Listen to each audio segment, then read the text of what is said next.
अच्छा जी, मुझे आप लोगों ने कहा कि जो करैक्टर अरे की रीग्रो होती है वो हमें समझने मुश्किल लगी, ठीक है। अब मैं आपको एग्ज़ाम्पल ऐसे देता हूँ, देखो, क्योंकि मैं वो पुरानी एग्ज़ाम्पल लेता हूँ यूसीपी वाली, ठीक है। ये देखो, ये मैंने एक अरे बनाई, इसमें मैंने यूसीपी को स्टोर कराना है, ठीक है। ये मैंने यू, सी और पी। अब देखो, ये जो हमारे हमें मुझे नज़र आ रही है, मेरी आँखों से, नेकेड आई से जो मुझे नज़र आ रही है, वो मैं ये कहता हूँ कि जी ये जो अरे है ना, ये 3 साइज़ की है। ठीक है, लेकिन हमें ये भी पता है कि जो करैक्टर अरे होती है उसके लिए लाज़िम है कि जहाँ पे वो ख़त्म हो रही है ना, उसके एंड पे एक बैक स्लैश ज़ीरो ज़रूर पड़ा होता है। ये तो कंपल्सरी बात है, सी प्लस प्लस में, सी में, सी शार्प, जिस भी आप लैंग्वेज में काम कर रहे हो ना, ये ज़रूरी है कि आप इंडेक्स करैक्टर अरे का जो लास्ट इंडेक्स है, जहाँ पे आपका अरे की इनपुट ख़त्म हो रही है ना, मतलब कि फॉर एग्ज़ाम्पल मेरा नाम है, तो मेरा नाम जहाँ पे भी एंड होगा ना, उसके बाद बैक स्लैश ज़ीरो पड़ा होगा। तो ये सिंपल हमें एक ये चीज़ कंसीडर रखनी है कि बैक स्लैश ज़ीरो करैक्टर अरे के एंड पे पड़ा होगा। अब फॉर एग्ज़ाम्पल मैं 100 की अरे बनाता हूँ, ये देखो, लेट मी शो यू कि अगर मैं ये देखो, मैं इधर एक और अरे बनाता हूँ, ये फॉर एग्ज़ाम्पल मैंने बना दी ये साइज़ की, ठीक है। अब मैंने फॉर एग्ज़ाम्पल ये इनपुट ले ली बी, सी, डी, ई, ठीक है। फॉर एग्ज़ाम्पल मैंने cin dot get line use किया हुआ है, मैंने ये इतने साइज़ की अरे बनाई हुई है और मैंने बस ए, बी, सी, डी, ई ये इतनी इनपुट दे के लिख के एंटर दबा दिया। जिस तरह ही मैं एंटर दबाऊँगा ना, कंपाइलर खुद ब खुद जहाँ पे हमारा इनपुट टर्मिनेट हो रहा होगा, फॉर एग्ज़ाम्पल मैंने ई के बाद एंटर दबाया तो वहाँ पे वो बैक स्लैश ज़ीरो रखवा देगा। इसका मतलब है कि हमारी अरे का जहाँ पे भी इनपुट ख़त्म होगी, जहाँ पे भी इनपुट टर्मिनेट होगी, वहाँ पे एक बैक स्लैश ज़ीरो पड़ा होगा। ठीक हो गया? अब मैं क्या करता हूँ कि अब हम इसी को ले लेते हैं यूसीपी को। मैं कहता हूँ जी कि मैंने इसको रीग्रो कराना है। रीग्रो कराना है 1, 2, 3, 4, 5, ठीक है। अब मैंने 5 क्यों बनाए मैं आपको बताता हूँ। एक तो हमें पता है कि हमने सबसे पहले डाटा कॉपी करना है, हम डाटा कॉपी कर लेते हैं, यूसीपी मैंने डाटा कॉपी कर लिया, ठीक हो गया। अब मैंने रीग्रो करना है, इसका मतलब है कि मैंने उसके एंड पे कोई ना कोई डाटा पुश कराना है कि ये पी के बाद मैंने कोई चीज़ नई चीज़ रखवानी है। तो अब हमें एक चीज़ कंसीडर पता है कि हमने बैक साइड ज़ीरो तो रखना ही रखना है, उसकी मैंने एक स्पेस दे दी, ठीक है। उसकी मैंने स्पेस दे दी है।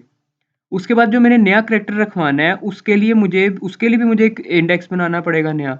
तो अब अगर आप देखो, ये 1, 2, 3 है, तो हमें कितने नए बॉक्सेस बनाने पड़े करैक्टर अरे को रीग्रो कराने के लिए। तो हमें नए इंडेक्सेस बनाने पड़े, 2 नए बॉक्सेस बनाने पड़े करैक्टर अरे को रीग्रो करने के लिए, क्योंकि हमें एक एक्स्ट्रा बॉक्स बनाना पड़ता है बैक स्लैश ज़ीरो के लिए। इंटीजर अरेज में ये मसला नहीं होता, इंटीजर अरेज में ये बैक स्लैश ज़ीरो वाला कोई सिस्टम नहीं होता। उसमें हम फॉर एग्ज़ाम्पल हमने एक ऐड करवाना है, तो हम एक दफ़ा एक अरे का जो बड़ा साइज़ है वो बनाएँगे। अगर हमने 2 नंबर्स ऐड कराने हैं उसके अंदर, तो हम उसको 2 साइज़ बड़ा कर देंगे, 3 नंबर्स ऐड कराने हैं, 3 साइज़ बड़ा कर देंगे।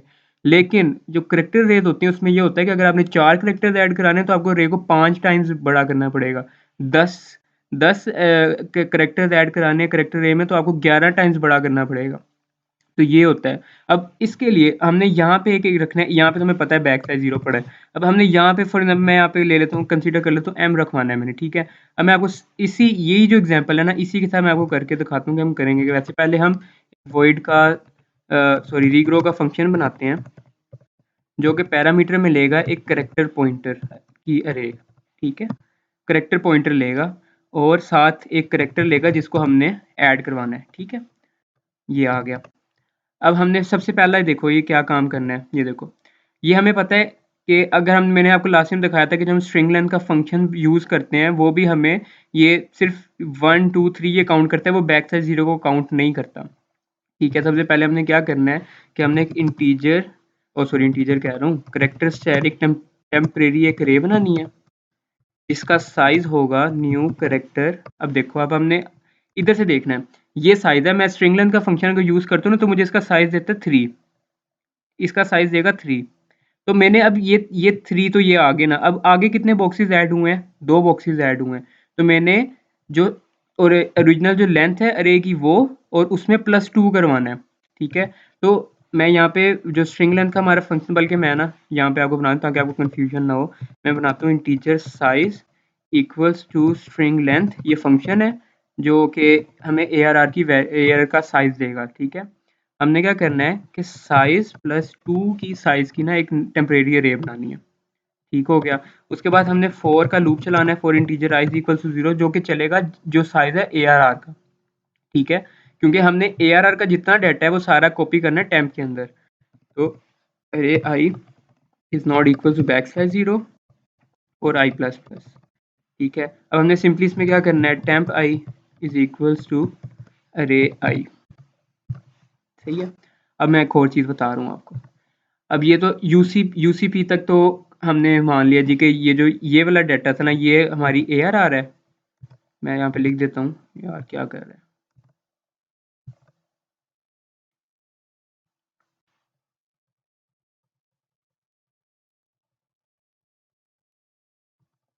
नहीं लिखा जा सकता। अच्छा चलो इधर नीचे लिख देते हैं। ये जो है ना हमारी ये ARR है और ये जो है ना हमारी ये हमारी टेम्प है, ठीक है, जिसमें हमने वैल्यूज़ पुट करानी है। तो अब ये देखो ये 0th इंडेक्स है। यार इसका पेन कोई नहीं होता कोई। हम्म, हम्म,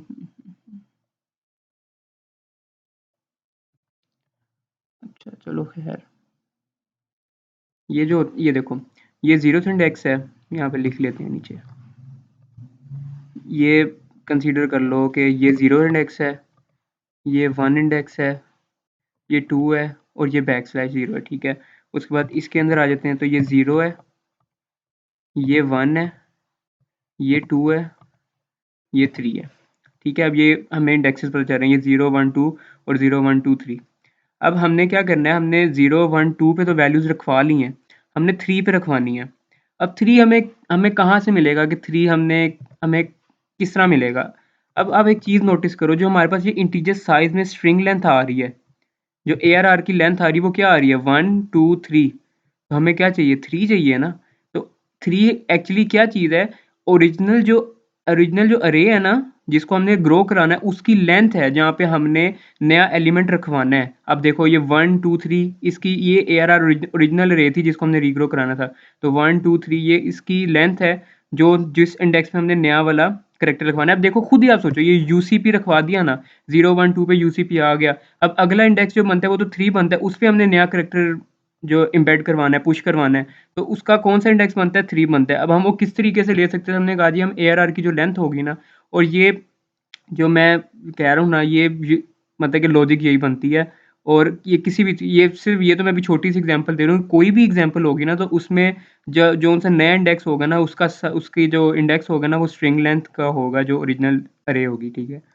अब हमने यहाँ पे आगे कहना है कि जो टेम्प का साइज वाला है ना, क्योंकि साइज में 3 पड़ा हुआ है, वहाँ पे रखवा दे A, क्योंकि A के अंदर हमारा वो करेक्टर है जो उनसे हमने पुश करवाना है। अब एक और चीज़, अब हमने ये जो 4th इंडेक्स है ना इसका यहाँ पे बैक स्लैश 0 भी रखवाना है। 3 पे तो हमने जो नया करेक्टर था वो रखवा दिया, हमने 4 पे रखवाना है, तो हम वो सिंपली क्या करेंगे 3 + 1 4 बनता है। तो हम यहाँ पे कह देंगे टेम्प साइज +1 पे बैक स्लैश 0 रखवा दो, क्योंकि बैक स्लैश 0 रखवाना बहुत लाजमी होता है। उसके बाद सिंपली हमने वही करना है, ARR को डिलीट करना है और ARR को जो टेम्प की वैल्यू है वो असाइन कर देंगे, ठीक है। ये हमारा रीग्रो का फंक्शन बन गया। इसको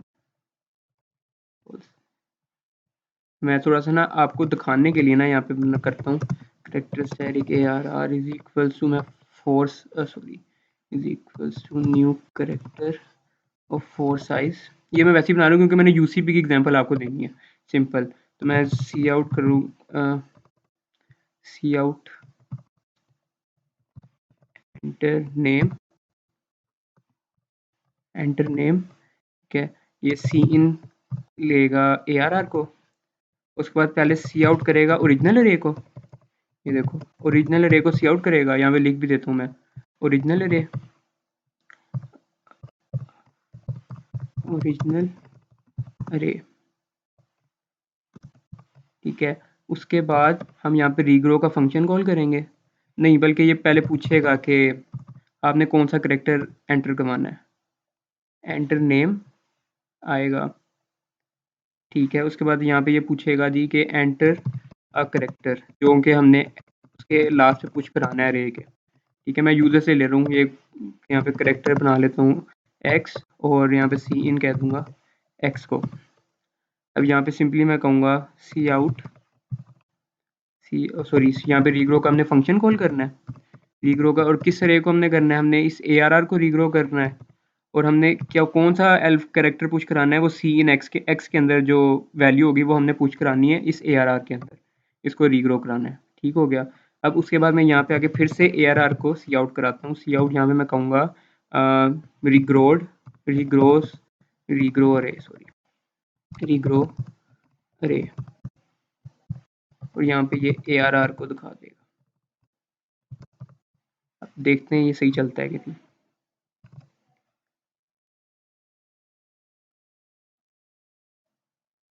ठीक है, मैंने यहाँ पे लिखा UCP, उसने ओरिजिनल अरे प्रिंट कराई UCP। उसके बाद मैं कहता हूँ जी मुझे M ऐड करना है, उसने गार्बेज वैल्यू दे दी।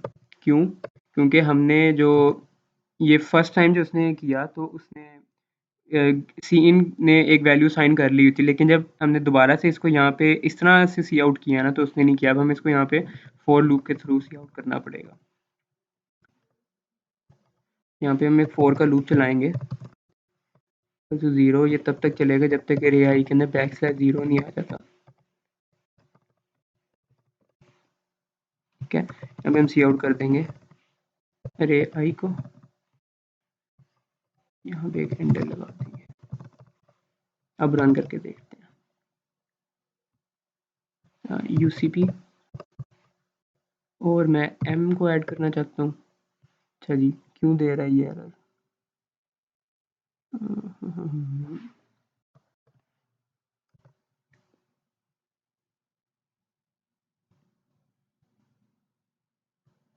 एरर क्यों दे रहा है ये?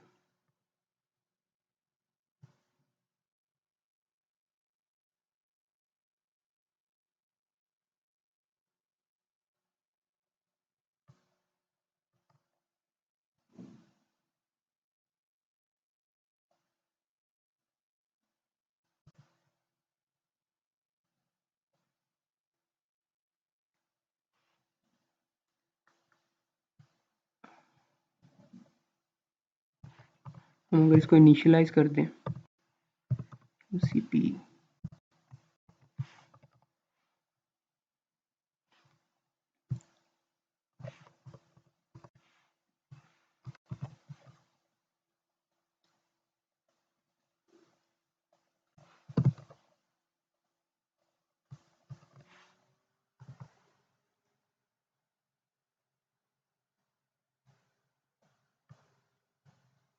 हाँ, ये हम बाय रेफरेंस पास नहीं कर रहे हैं। ठीक हो गया, बाय रेफरेंस पास नहीं कर रहे हैं रे को। देखा, तौबा है, हद होती है कसम से। ये बाय रेफरेंस से क्या होता है कि हम जो कर रहे थे ना, हम उस रे का साइज बढ़ा रहे थे, लेकिन इस फंक्शन के अंदर सिर्फ साइज बढ़ा रहे थे। उससे क्या हो रहा था कि इसका जो बैक साइज 0 था वो ख़त्म हो जाता था।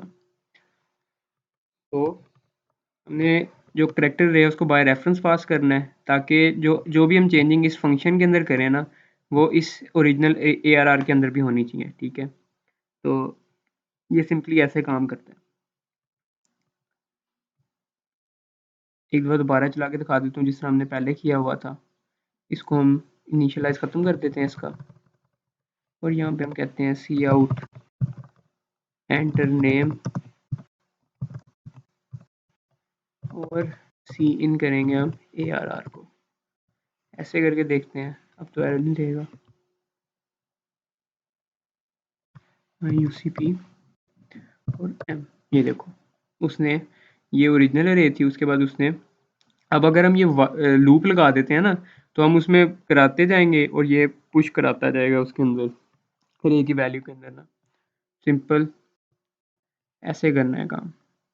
अब मैं आपको वाइल लूप चला के दिखाता हूँ, उसके अंदर ये होगा, चलिए वो बल्कि मैं बाद अगली वीडियो में दिखाऊंगा। तो सिंपल ये काम होता है, ये देखो जिस तरह मैंने यहाँ पे समझाया है, ये सिंपल काम होता है करैक्टर रे को रीग्रो कराने का। हमने सिर्फ बैक स्लैश 0 को कंसीडर करना होता है कि ये लाजमी होना चाहिए। अब देखो जिस तरह अभी हम जो अभी कर रहे थे, हमने बाय रेफरेंस पास नहीं किया था, वो क्या हो रहा था कि जो हमारी ये ARR थी ना उसके एंड पे बैक स्लैश 0 नहीं आ रहा था, जिसकी वजह से क्या हो रहा था, गार्बेज वैल्यू शो कर रहा था। जब तक बैक स्लैश 0 नहीं आएगा ना तो गार्बेज वैल्यू शो करता रहेगा। अब एक मैं और एग्जांपल देता हूँ आपको कि ये देखो, ये है एक मैंने अरे बनाई और मैं यहाँ तक ए बी सी यहाँ तक मैं क्या कहते हैं इनपुट देता हूँ और मेरा यहाँ पे जो है ना मैंने किसी तरीके से बैक साइड ज़ीरो रखवा दिया। तो जब ये प्रिंट करेगा ना ये ए बी सी प्रिंट कर देगा, उससे आगे ये दो इंडेक्सेस के अंदर जो गार्बेज वैल्यू पड़ी होगी ना उसको भी शो करेगा। मतलब कि अब ये यहाँ तक सिर्फ मेरी इनपुट है और इसके बीच में अगर मेरे तो दो एग्जांपल मैंने दिए ना, इसके चाहे बीच में जितने भी बॉक्सेस हो ना और जहाँ पे बैक साइड ज़ीरो आएगा उससे पीछे पीछे जितने बॉक्सेस खाली होंगे उसमें जो भी गार्बेज वैल्यू पड़ी होगी ना ये वो भी दिखा देगा। तो इसलिए वो कहते हैं कि जो भी जब भी हम करैक्टर अरे के साथ काम कर रहे होते हैं हमें बैक साइड ज़ीरो का बहुत ख्याल करना पड़ता है कि ये हमारी अरे के एंड पे ही आए ताकि गार्बेज वैल्यू शो ना हो। इसलिए ये इसकी इतनी इंपॉर्टेंस होती है। उम्मीद है कि अब समझ आ गई होगी।